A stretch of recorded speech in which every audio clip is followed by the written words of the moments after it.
კვირას 1976 წლის 27 ივნისს ისრაელის ყოველკვირეული კაბინეტის ხდომა შეწყდა, როდესაც პრემიერ-მინისტრის შტაბის უფროსმა ელი მიზრახიმ პრემიერ-მინისტრ რაბინს გადასცა ბარათი დრამატული შეტყობინებით. დაახლოებით 12:30 საათზე გაიგეს პირველი ამბავი თვითმფრინავის გატაცების შესახებ. პრემიერ-მინისტრმა კაბინეტს ინფორმაცია მიაწოდა. ის რაც იმ მომენტებში განვითარდებოდა, ისრაელს უპრეცედენტო ქაოსში ჩააგდებდა და გამოიწვევდა შთამბეჭდავ ოპერაციას დაახლოებით 3500 კილომეტრის დაშორებით. ისრაელმა სწრაფად გააცნობიერა, რომ Air France-ის 129 რეისი, რომელიც თელ-ავივიდან პარიზში მიფრინავდა, გატაცებული იყო და ახლა ლიბიაში ბენღაზის აეროპორტში მიფრინავდა. ისრაელის ხელისუფლება უმაღლეს მზად ოფნაზე გადავიდა და დეტალების შეგროვებას ცდილობდა. იშვიათი ჩანაწერებიდან ისმის ელი მიზრახის, პრემიერ-მინისტრ რაბინის აპარატის უფროსის სატელეფონო ზარი, სადაც თავად რაბინი იგებს გატაცების ამბავს. გამარჯობა. იცხაკ, ეხლა როიტერის ცნობით, გამტაცებელი ჯგუფია პალესტინის გათავისუფლების სახალხო ფრონტი ჯორჯ ჰაბაშის ხელმძღვანელობით. მან აიღო პასუხისგებლობა გატაცებაზე. ბენღაზიდან ჩვენ არ გვაქვს არანაირი ინფორმაცია, როგორც კი რამე იქნება შეგატყობინებ. მოდი. და სხვა ზარზე ისინი განიხილავდნენ საწყის გზავნილებს მსოფლიოსთვის, მათ სახლში, ოფისებში. იმის მიხედვით, რაც მთავრობას ვაცნობეთ, ჩვენ ხედავთ სოფარის ოფისებს, რადგან საფრანგეთის მთავრობას ყველას ბედზე პასუხისმგებლად მივიჩნევთ. კიდევ ერთი კვირა გავა, სანამ ისრაელის კომანდოსები უგანდის მიწაზე ფეხს დადგამენ. მაგრამ ამ მომენტში ისრაელი დაკავებული იყო დიპლომატიით, სანამ ეს საშინლად არ ჩავარდა. შტაბის უფროსი, ჩანაწერისთვის. კითხვა ისა, არის თუ არა ეს უგანდელების თანხმობით? პასუხი ასეთია: სავარაუდოდ კენია ამ საკითხში არ ითანამშრომლებს, თუ უგანდელები არ დაეთანხმებიან.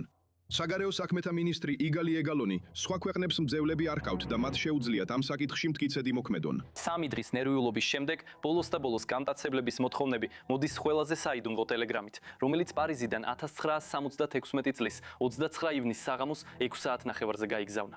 პირველად იღებენ სახელობით სიას 53 უსაფრთხოების პატიმარი, რომელთა დაუყოვნებლივ გათავისუფლებას ითხოვენ და 5 მილიონი დოლარი, რომელიც მთლიანად დაუყოვნებლივ უნდა გადაირიცხოს მათ ანგარიშზე.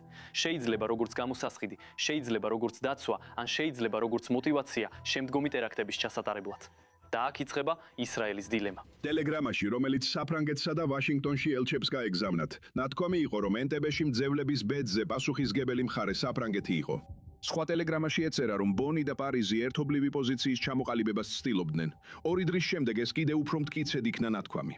ნებისმიერი მოლაპარაკება, რომელიც გაიმართებოდა ყველა მგზავრს შეეხება. საფრანგეთის პოზიცია უცვლელი დარჩა, გარდა იმისა, რომ ფრანგებმა თავიანთი დაპირების მიუხედავად მოახერხეს თვითმფრინავის დანარჩენი მგზავრების გათავისუფლება. მაგრამ სულ მცირე, 105 ისრაელი და ასევე ფრანგი ეკიპაჟი, რომელიც ადგილზე დარჩა, ტყვეობაში დარჩნენ. ეს იყო უგანდის ლიდერი იდი ამინი, რომელმაც გამტაცებლები თავის ფრთქვეშ აიყვანა. ათასობით დოკუმენტში ის იყო მთავარი ფიგურა, სწორი ადამიანი მოსალაპარაკებლად. ის პიროვნება, ვისი სახელითაც ისრაელის მეთაურები რები აეროპორტში შესვლისას თავს ასაღებდნენ. დიპლომატიური საკითხი არადიპლომატიური მნიშვნელობა არ აქვს, რადგან იდი ამინი შეიძლება ჩვენთან კონტაქტის დამყარებას მოისურვოს. არ მინდა ვთქვა, რომ ის ამას არ გააკეთებს. მაგრამ ის ასევე ითვლებოდა ერთ-ერთ მთავარ ანტისემიტად. აი რა მისწერა მან გოლდა მეირს ამ მოვლენამდე 4 წლით ადრე. ჰიტლერი მართალი იყო, როცა 6 მილიონი ებრაელი გაანადგურა.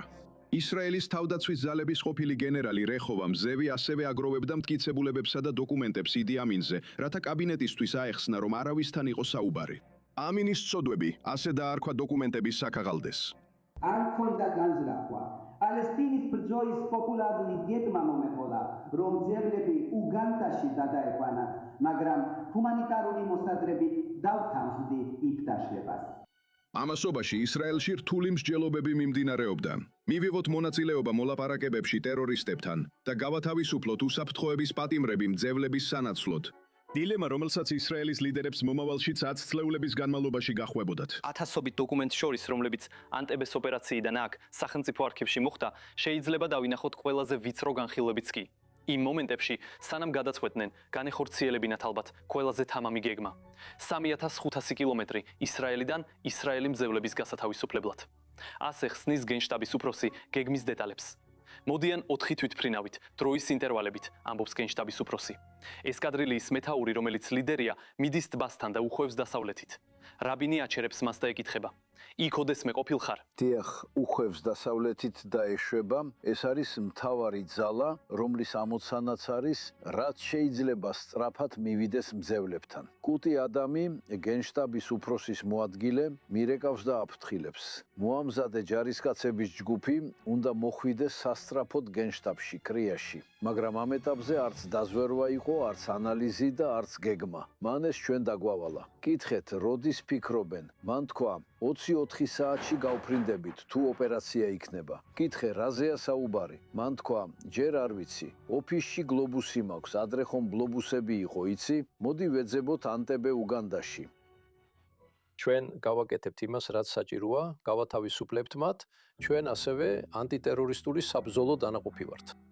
ვარჯიშებისა და საბრძოლო მზადების პროცესში მივიღეთ მხოლოდ მეთაურების გამოძახება.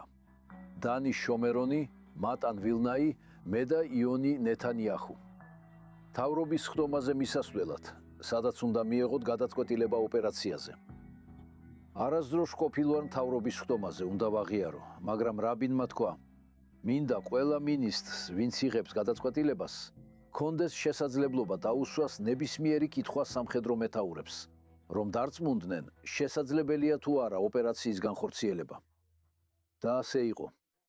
ეს ოპერაცია, რომელიც სამუდამოდ დარჩება როგორც ოპერაცია, რომელიც სიმბოლურად გამოხატავს ებრაულ გმირობას, შევიდა თანამედროვე სოვე საბრძოლო ხელოვნების პანთეონში. ეს არის ოპერაცია, რომელიც ღირს შესასწავლად და ყოველთვის უნდა იყოს შთაგონების წყარო ბრძოლისთვის და სრულყოფილებისთვის. ჩვენ ვართ არმია, გაითვალისწინეთ ჯარისკაცებო. არ შეიძლება ავურიოთ და ვიზეიმოთ ისე, რომ დავკარგოთ ჩვენი ძირითადი თარიღები როგორც ჯარისკაცებმა. ასე რომ სადილი მივიღეთ წესრიგში, შხაპი მივიღეთ და დავბრუნდით შოშანაში. სუნი იგძენით ნაბი მუსაში. სამხედრო ოპერაციის წარმატებამ სოფლიოდან და ასევე ქვეყნის შიგნით უამრავი მილოცვა გამოიწვია. დღეს პრემიერ-მინისტრს ოპოზიციის სახელით ვეთქვი.